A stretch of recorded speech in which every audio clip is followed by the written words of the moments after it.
নমস্কার বন্ধুরা, আজকে তৈরি করে দেখাবো দারুণ স্বাদের সম্পূর্ণ নিরামিষ মটর ডাল দিয়ে বড়ার ডালনা। আমি জানি এই রেসিপিটা খুবই পরিচিত, আপনারা অনেকেই হয়তো অনেক রকমভাবে রান্নাটা করেন, তবে আমি কি করে সাধারণত এই রেসিপিটা বাড়িতে তৈরি করি সেটাই আজকের পর্বে শেয়ার করব। রান্নাটা করার জন্য প্রথমে একটা বাটিতে 1 চামচ গোটা জিরে, 1 চামচ পোস্ত আর 1 চামচ গোটা ধনে অল্প গরম জল দিয়ে 10 মিনিটের জন্য ভিজিয়ে রাখছি। মশলাটাকে একটু সময় আগে ভিজিয়ে রাখলে মশলাটা একটু নরম হয়ে যায় আর বাড়তে সুবিধা হয়। তো মশলাটাকে আমি এক সাইড করে রেখে দিচ্ছি। আর এদিকে দেখুন 1 কাপ মটর ডাল ভালো করে ধুয়ে নিয়ে 2 ঘন্টার জন্য জল দিয়ে ভিজিয়ে রেখেছিলাম।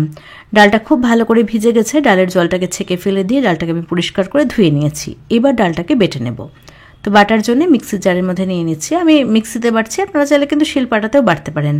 একটা কাঁচা লঙ্কা আর হাফ ইঞ্চি মতন আদার টুকরো দিয়ে ডালটাকে বেটে নিচ্ছি। তবে ডাল বাটার সময় কিন্তু খুব বেশি জল দেবো না, একদম অল্প জল দিয়ে একটু শুকনো শুকনো করে ডালটাকে বেটে নিয়েছি।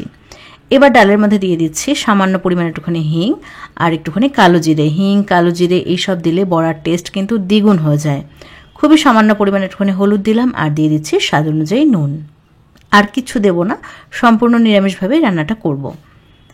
ডালটাকে খুব ভালো করে ফেটিয়ে নিচ্ছি। ডালটা যত ভালো করে ফেটানো হবে বড়ার টেস্ট কিন্তু ততই ভালো হবে, মানে বড়াগুলো খুব ক্রিস্পি হয় ডালটাকে ভালো করে ফেটিয়ে নিলে। ডাল ভালো করে ফেটিয়ে নিয়েছি। এবার যে মশলাটা ভিজিয়ে রেখেছিলাম সেটাকে একটা ছাঁকনিতে আমি ছেঁকে নিয়েছি। এই মশলাটাকেও বেটে নেব। তো বাটার জন্য মিক্সির জারের মধ্যে নিয়ে নিয়েছি আর একটা বড় সাইজের টমেটো 4 ফালি করে কেটে নিয়েছিলাম, সেটা দিয়ে দিলাম। এর সাথে যাচ্ছে 1 ইঞ্চি মতন আদার টুকরো আর 2টো কাঁচা লঙ্কা। ঝালটা অবশ্যই আপনারা নিজেদের স্বাদ অনুযায়ী দেবেন। অল্প জল দিয়ে সব কিছুকে একদম মসৃণ করে বেটে নিয়েছি। মশলার পেস্ট কিন্তু রেডি হয়ে গেছে, সমস্ত প্রিপারেশন হয়ে গেছে। এবার চলে এসেছি মূল রান্নায়। রান্নাটা অবশ্যই করতে হবে সর্ষের তেল দিয়ে।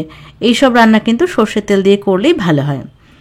প্রথমে আমরা বড়াটা ভাজবো, তো বড়া ভাজার জন্য তেলের পরিমাণটা একটু বেশি লাগবে।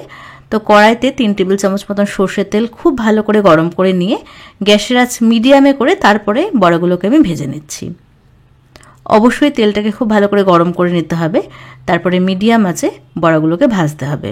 নাহলে কিন্তু বড়ার উপরটা খুব সহজেই লালচে রং ধরে যাবে আর ভেতরটা কাঁচা থেকে যাবে। একটু সময় নিয়ে মিডিয়াম আঁচে 2 পিঠ উল্টে পাল্টে সুন্দর লালচে মুচমুচে করে বড়াগুলোকে ভেজে নিতে হবে। এই বড়াগুলো কিন্তু এমনিতেও খেতে দারুণ লাগে। তো বড়াগুলো এখানে আমার ভাজা হয়ে গেছে, এবার তুলে নিচ্ছি। বড়া ভাজার পরে দেখুন কড়াইতে খুবই সামান্য পরিমাণে একটুখানি তেল আছে। আমি এখানে আর তেল অ্যাড করছি না। এখানেই আমি কয়েকটা আলু কেটে রেখেছিলাম, আলুগুলোকে হাফ চামচ নুন দিয়ে ভেজে নেব। তবে যেহেতু তেলের পরিমাণ একদম কম নিয়েছে সেজন্য একদম কম আছে ঢাকা দিয়ে দিয়ে আলুটাকে ভাজতে হবে। একদম কম আছে মোটামুটি 5-6 মিনিট ঢাকা দিয়ে সুন্দর করে আলু আমি ভেজে নিয়েছি। আর ভাজতে ভাজতে দেখুন আলু কিন্তু প্রায় সেদ্ধ হয়ে এসেছে। ঠিক এইরকমভাবে আলুটাকে ভেজে নিতে হবে। আলু ভাজা হয়ে গেছে, এবার তুলে নিচ্ছি। আর একটু তেলের প্রয়োজন, তো এখানে আমি দিয়ে দিচ্ছি আরও 1 টেবিল চামচ মতন সর্ষের তেল। তেল ভালো করে গরম করে নিয়ে ফোড়নের জন্য হাফ চামচ গোটা জিরে, 2টো তেজপাতা আর একটা শুকনো লঙ্কা দিয়ে দিলাম। ফোড়নটাকে কয়েক সেকেন্ড ভেজে নিচ্ছি। ফোড়ন চলে এসেছে, মিষ্টি একটা সুগন্ধ বেরিয়েছে। এবার গ্যাসের আঁচ একদম কমিয়ে কালারের জন্য হাফ চামচ কাশ্মীরি রেড চিলি পাউডার আর হাফ চামচ হলুদ দিয়ে দিলাম। তেলের মধ্যে এরকমভাবে হলুদ আর কাশ্মীরি রেড চিলি পাউডার দিলে কালারটা কিন্তু খুব ভালো আসে তরকারির। সামান্য পরিমাণে একটুখানি জল দিয়ে দিলাম, নাহলে কিন্তু গুঁড়ো মশলাগুলো পুড়ে যেত। এবার বেটে রাখা মশলাটা দিয়ে দিলাম। আর মিক্সিতে অনেকটাই মশলা লেগেছিল, তো সেটা ধুয়ে খানিকটা জল আমি দিয়ে দিয়েছি। স্বাদ অনুযায়ী নুন আর হাফ চামচ চিনি দিয়ে মশলাটাকে খুবই ভালো করে কষিয়ে নিতে হবে। আর যেহেতু আমি জলের পরিমাণ একটু বেশি নিয়েছি সেজন্য গ্যাসের আঁচ একদম বাড়িয়ে একটু ঢাকা দিয়ে দিয়ে মশলাটাকে ভালো করে কষিয়ে নিচ্ছি। 4-5 মিনিট হাই আছে ঢাকা দিয়ে মশলাটাকে কষিয়ে নিয়েছি। দেখতেই পাচ্ছেন মশলাটা কিন্তু খুবই ভালো করে কষানো হয়ে গেছে। এবার ভেজে রাখা আলুটাকে দিয়ে দিলাম। এবার আলুটাকেও মশলার সাথে আরও 3-4 মিনিট সময় নিয়ে ভালো করে কষিয়ে নিচ্ছি। তো সব কিছুকে আমি খুবই ভালো করে কষিয়ে নিয়েছি। এবার এখানে দিয়ে দিচ্ছি পরিমাণ মতন জল। জলের পরিমাণ কিন্তু একটু বেশি দিতে হবে, কারণ যেহেতু এটা বড়ার ডাল না, বড়া কিন্তু প্রচুর পরিমাণে ঝোল টানে, তো সেটা বুঝেই জলটা দিতে হবে। এখানে আমি 3 কাপ মতন গরম জল দিয়েছি। জলটা ভালো করে মিশিয়ে নিয়েছি। ঝোল ফুটতে শুরু করেছে। এবার একদম হাই আছে 5 মিনিটের জন্য ঝোলটাকে আমি ফুটিয়ে নিয়েছি। যেহেতু আলু সেদ্ধ হয়ে গেছিলো ভাজতে ভাজতে, সেই জন্য কিন্তু আমি আর ঢাকা দিইনি। ঢাকা ছাড়াই একদম হাই আছে ফুটিয়ে নিয়েছি ঝোলটাকে। এবার এখানে ভেজে রাখা বড়াগুলোকে দিয়ে দিচ্ছি। আমি সবগুলো বড়া দিলাম না, কয়েকটা বড়া রেখে দিয়েছি এমনি শুধু মুখে খাওয়ার জন্যে। বড়াটাকে ভালো করে মিশিয়ে নিয়ে এর মধ্যে দিয়ে দেবো ফ্লেভারের জন্য সামান্য পরিমাণে একটুখানি গাওয়া ঘি।